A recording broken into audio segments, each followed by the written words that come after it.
आम चुनाव है, इस वजह से आचार संहिता लगी हुई थी, तो वादों को पूरा करने में आचार संहिता कहीं ना कहीं उनके सामने आ रही थी और यही वजह। ये सीधी तस्वीरें विधानसभा से आपकी टेलीविजन स्क्रीन पर। तो सीधे विधानसभा की तस्वीरें, दिया कुमार, वित्त मंत्री दिया कुमारी खड़ी हो गई हैं। बजट को संबोधित करने के लिए देखना होगा कि इस बार बजट क्या खास रहने वाला है। अंतरिम बजट तो वित्त मंत्री के हिसाब से था, लेकिन पूर्ण बजट किस हिसाब से है, यही सवाल विपक्ष का है। तो विजन क्या है, ये अभी कॉपी निकल चुकी है बैग से। विधानसभा से सीधे तस्वीरें पूर्ण बजट की राजस्थान की।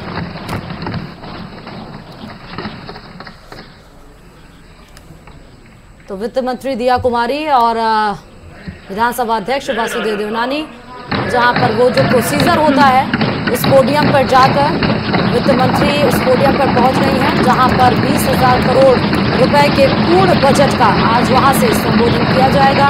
एक बार फिर से आप वित्त मंत्री दिया कुमारी को सुनने के लिए तैयार। अरे लक्ष्मी आ रही है, नाराज हो जाएगी बोलोगे तो।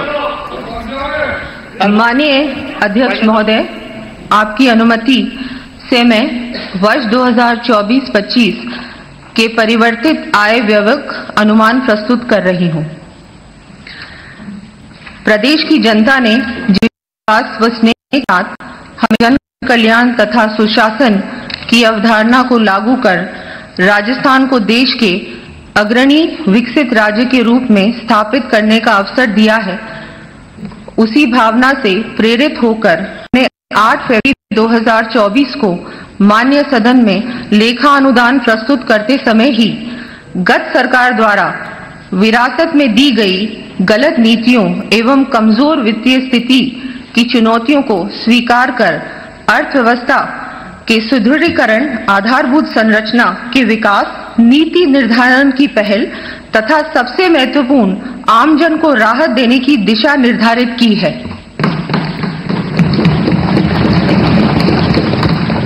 से लगातार तीसरी बार आमजन का विश्वास एवं साथ प्राप्त हुआ है के मार्गदर्शन में माननीय मुख्यमंत्री श्री भजनलाल जी की हमारी सरकार ने कार्यभार संभालते ही नीतिगत दस्तावेज संकल्प पत्र के माध्यम से जनता से किए गए वायदों को धरातल पर लाने का कार्य शुरू कर दिया है।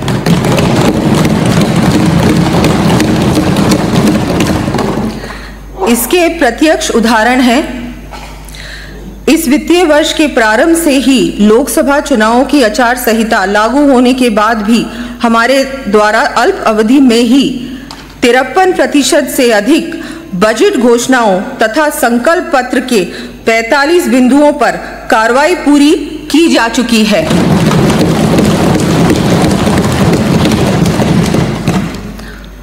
गरीब परिवार की महिलाओं को 450 रुपए में एलपीजी सिलेंडर प्रधानमंत्री किसान सम्मान निधि के तहत मिलने वाली राशि को बढ़ाकर 8,000 रुपए किए जाने के साथ साथ गेहूं के न्यूनतम समर्थन मूल्य एमएसपी पर 125 रुपए प्रति क्विंटल का अतिरिक्त बोनस दिया गया है। पेयजल व सिंचाई हेतु जल उपलब्ध कराने के लिए eastern Rajasthan canal project ERCP परियोजना के प्रथम चरण के लिए वित्तीय स्वीकृति प्रदान कर कार्य आदेश जारी कर दिए हैं। माननीय अध्यक्ष महोदय, इतना ही नहीं, हमने पिछली सरकार के कार्यकाल में गठित युवाओं के भविष्य से खिलवाड़ करने वाली पेपर लीक जैसी घटनाओं की न केवल रोकथाम की, बल्कि ऐसी घटनाओं में संलिप्त अपराधियों के विरुद्ध ठोस कार्रवाई करते हुए 100 से अधिक गिरफ्तारियां भी की हैं।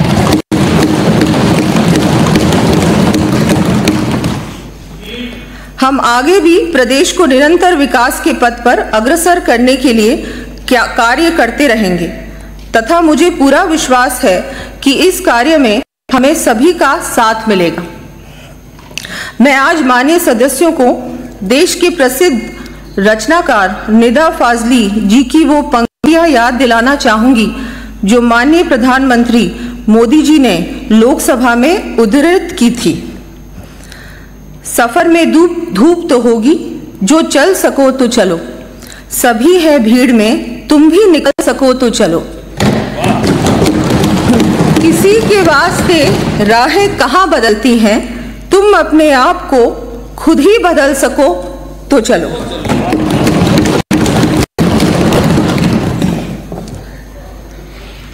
हमने इस परिवर्तित बजट में अमृत कालखंड विकसित राजस्थान एट 2047 2047 का राजस्थान के अंतर्गत 5 वर्षों की कार्य योजना बनाकर सर्वजन हिताय आधारित समावेशी विकास का लक्ष्य रखा है।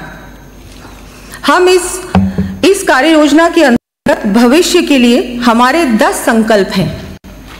1, प्रदेश को $350 बिलियन इकोनॉमी बनाना।